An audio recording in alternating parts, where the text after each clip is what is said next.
¿Cómo están? Yo soy Santiago Roland, soy jefe de trabajos prácticos y médico especialista en ginecología y obstetricia.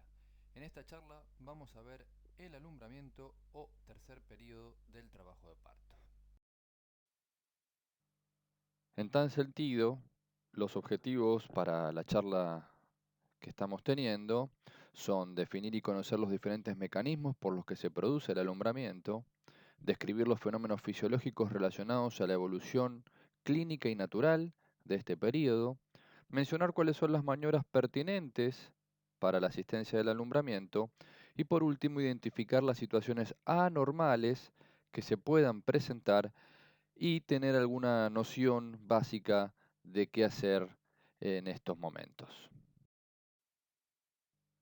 El tercer periodo del trabajo de parto es conocido como alumbramiento, también como periodo placentario.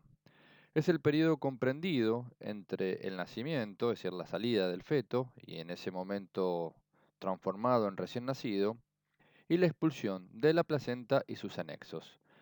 En este lapso de tiempo, la placenta se separa de su inserción y se expulsa juntos con las membranas ovulares y el cordón umbilical, que dicho sean de paso, son los anexos ovulares.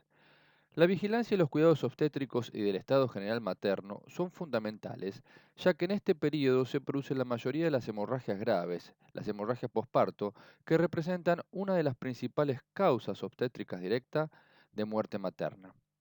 Estas muertes, desde ya que son evitables, y se producen principalmente donde no están garantizadas las condiciones obstétricas y neonatales esenciales, conocidas como CONE. El alumbramiento se puede estudiar en 4 tiempos o etapas que son, en primer lugar, el desprendimiento de la placenta, en segundo, el descenso también de la placenta, seguido del desprendimiento de las membranas y la expulsión de todo el conjunto. Tan pronto como el feto sale del útero, el útero comienza a retraerse para adaptarse a su menor contenido. A esto, además, se le agregan fuertes contracciones rítmicas que no son más que las que ya tenía en el momento del periodo expulsivo del trabajo de parto. Este básicamente es el motivo fundamental del desprendimiento de la placenta. En general, no se precisan más de 2 o 3 contracciones para obtener este efecto de desprendimiento y el tiempo promedio que demora este lapso dura entre unos 4 y 8 minutos con un promedio de 6. A pesar de ser contracciones bien potentes, son indoloras, sobre todo por estar ausente la distensión de las fibras y la isquemia prolongada, motivo por el cual estas contracciones no son apreciadas clínicamente. Las contracciones lo que hacen es acortar el sector de pared uterina sobre el que está implantada la placenta, lo cual logra continuar este proceso de retracción y acortamiento desgarrando las trabéculas y los vasos que la unen a la placenta. La rotura de estos vasos, por otro lado, produce un hematoma interútero placentario, más conocido como hematoma retroplacentario, cuyo crecimiento intensifica hacia afuera el proceso de disección. El peso mismo de esta sangre hace que la placenta se invierta, conteniendo en su concavidad al hematoma, y es el mismo peso el que termina arrastrando el resto de la placenta, como también las membranas circundantes. Este proceso de desprendimiento puede seguir básicamente dos modalidades. El que vemos a la izquierda de la pantalla, el más frecuente, es el de Bodelock-Schulz, que responde al proceso que les acabé de contar. La placenta inicia su desprendimiento en el centro de su zona de inserción, con la consiguiente hemorragia y formación del hematoma retroplacentario. La placenta finalmente es expulsada al exterior por su cara fetal y tras ella la acumulación de sangre del hematoma retroplacentario. Es decir, que toda la pérdida de sangre se produce al final del alumbramiento. El otro mecanismo, el de la derecha de la pantalla, es el de Bodelock-Duncan y se cumple al iniciarse el desprendimiento en el borde de la placenta y no por el centro de la zona de inserción y desde allí se extiende hacia el centro de la misma. Al expulsarse aparecerá primero el borde de la placenta o bien su cara materna. La pérdida de sangre será notoria desde que se inicia el desprendimiento, es decir, antes de su expulsión. Por último, el desprendimiento de las membranas también se produce por las mismas contracciones. Y además, el mismo peso de la placenta en su descenso terminará por desprenderlas por simple tironeamiento. En este cuadro comparativo podemos ver las dos modalidades de mecanismos de desprendimiento, a la izquierda el de Bodelock-Schulz y a la derecha el de Bodelock-Duncan, y en cada una de las filas compara sus características principales. Todos estos fenómenos fisiológicos se correlacionan clínicamente. Los podemos clasificar a los fenómenos en subjetivos y objetivos.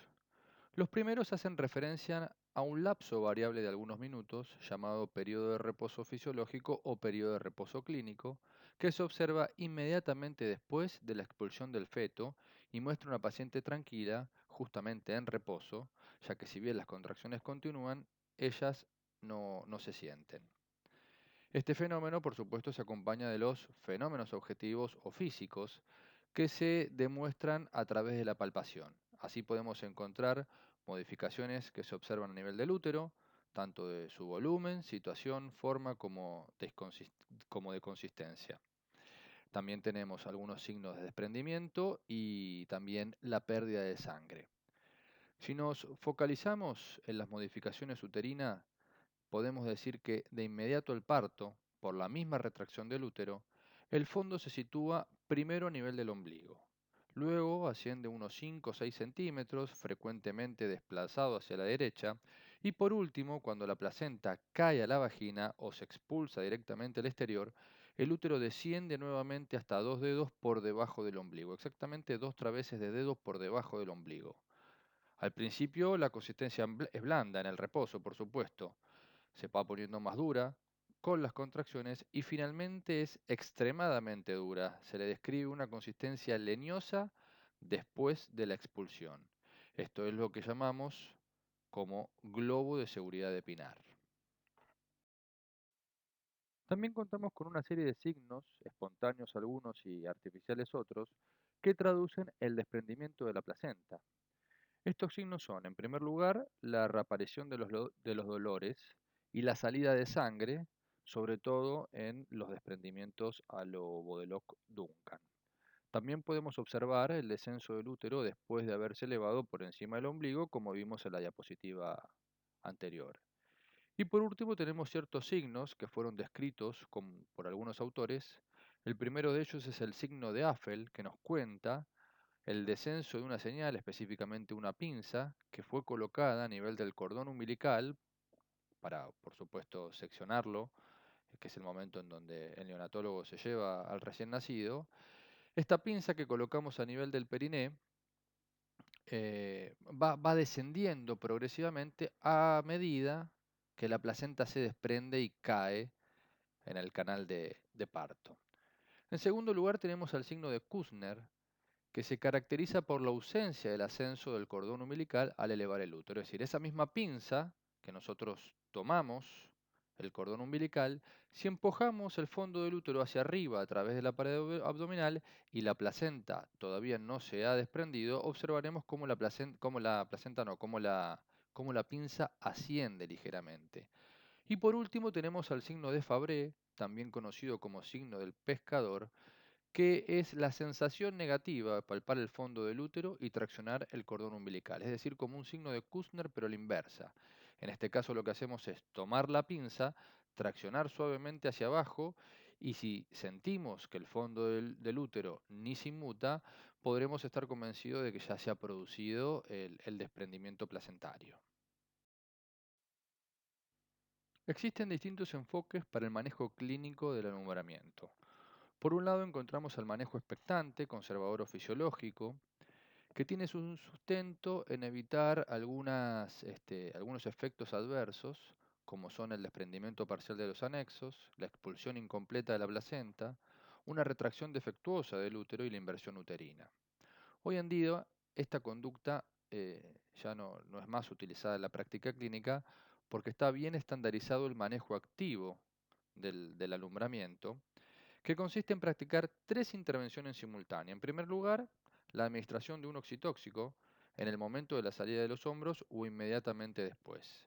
En estos casos se administran 10 unidades de oxitocina intramuscular o mejor aún, si tenemos una vía venosa accesible, por supuesto por vía endovenosa. Por otro lado, se acompaña de la tracción manual controlada del cordón umbilical, ya seccionado y ligado oportunamente. Y en último momento, en último lugar, nos encontramos con la presión ejercida desde el abdomen sobre el fondo uterina para evitar la inversión uterina, como lo muestra la imagen de la derecha.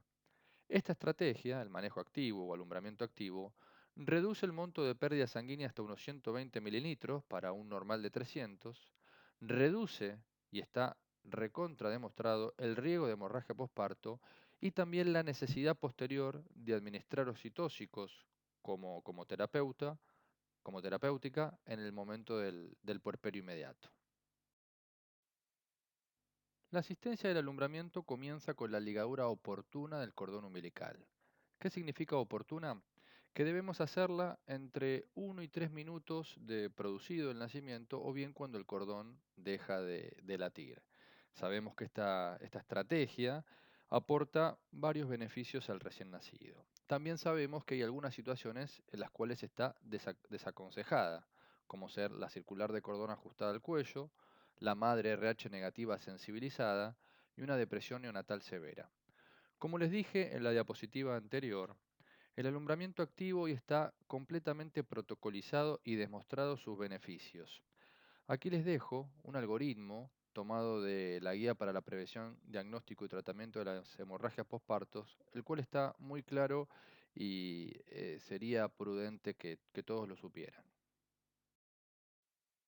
Los hechos se desarrollan con toda normalidad, se debe vigilar la fase, el pulso y la presión arterial, tratando de reconocer precozmente la palidez y la taquicardia, índices de una posible hemorragia. La pérdida de sangre es en promedio de unos 300 mililitros, como ya les dije, y cuando supera los 500 estamos en presencia de una verdadera hemorragia posparto. La pérdida de sangre se detiene en cuanto se expulsa la placenta y el útero comienza a retraerse. Los vasos arteriovenosos que quedan abiertos en la pared son fuertemente comprimidos y obliterados por la red muscular que forma el útero en una contracción permanente o retracción. A este fenómeno lo conocemos como ligaduras vivientes. El útero, por otro lado, adopta desde ese instante una forma globulosa y una dureza leñosa, como ya les conté, que no abandonará más y que también dijimos se conoce como globo de seguridad de Pinar. Además, a este mecanismo se le agregan los propios de la hemostasia para evitar o controlar la hemorragia misma. El tiempo de expectación es variable, pero en general se admite un máximo de 30 minutos. De actuar, cuando la placenta se halla en vía de expulsión, se la recibe a su salida para impedir que caiga por su propio peso, con lo que se evita el tironeamiento de las membranas por la placenta misma y con ello su desgarramiento y desprendimiento incompleto. Para prevenir esto se puede, al recibir la placenta con una o ambas manos, retorcerla sobre su eje con maniobras muy suaves, lo que conocemos como maniobra de Dublin. Terminada la expulsión, se vigilará, en primer lugar, la constitución del globo de seguridad de Pinar, y vaya si es importante porque lo hemos mencionado varias veces, que es un signo de garantía para la hemostasia. Si el útero está blando, se estimulará su contracción por el masaje suave del fondo uterino a través del abdomen, y si esto no fuese suficiente, se debe recurrir al uso de oxitóxicos u otros úteroretractores. A veces en las mujeres obesas es posible confundir el fondo del útero y que tengamos algunas dudas con respecto a su retracción. Así que en este tipo de pacientes debemos estar un poco más atentos. En segundo lugar, se procederá al examen minucioso de la placenta y de las membranas para asegurarse su integridad. Este es un paso importantísimo que muchas veces la rutina nos hace olvidar, sin valorar el riesgo que implica no reconocer la integridad de las membranas y de la placenta, por supuesto. Se debe observar primero la placenta por su cara fetal y luego, invirtiéndola, se examina su cara materna, siempre apoyándola en una superficie plana. Si se encuentra la superficie desgarrada, indican retenciones parciales de cotiledones. El examen de las membranas ovulares comprende también la observación de su orificio de rotura. Tratando de reconstruir la bolsa amniótico, se tendrá la sensación de la integridad de las membranas en extensión. También podrán reconocerse la existencia de cotiledones aberrantes, situación que conocemos como placenta subcenturiada. Frente a la duda de retención de restos, es obligatorio recurrir al tacto intrauterino y a la extracción inmediata de las porciones no eliminadas. Luego, si aún quedara alguna duda, se recurrirá al raspado con la cureta Roma de Pinar, como veremos más adelante. Al término del periodo placentario y antes de dar por finalizada la atención del parto, corresponde, entre otras cosas, observar la existencia de desgarros perineales, los que se procederán a suturar, así como si hubiera también una episiotomía, realizar la episorrafia correspondiente. Una vez más, es conveniente vigilar las condiciones de seguridad del útero, evaluar la cantidad de la pérdida de sangre, que a partir de ahora comenzaremos a llamar loquios, lavar los genitales externos, cerrando los labios de la vulva para impedir la entrada de agua hacia los genitales más profundos, y por supuesto, antes de que la madre pase al sector de observación, realizar un nuevo control de los signos vitales, sobre todo el pulso y la tensión arterial. La madre permanecerá junto a su recién nacido en la sala de observación en previsión de cualquier irregularidad. No se debe dejar sola a la paciente en estos momentos hasta transcurrido un lapso más o menos aproximado de 2 horas.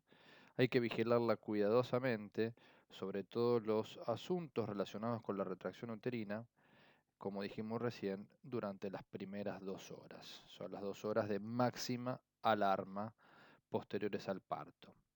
Posteriormente, la madre y el niño serán alojados conjuntamente hasta el momento de su alta.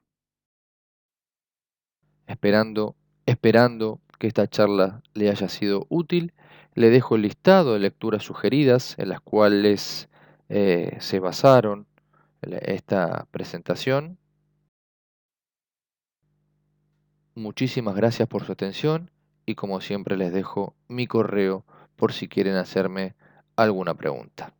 Hasta luego.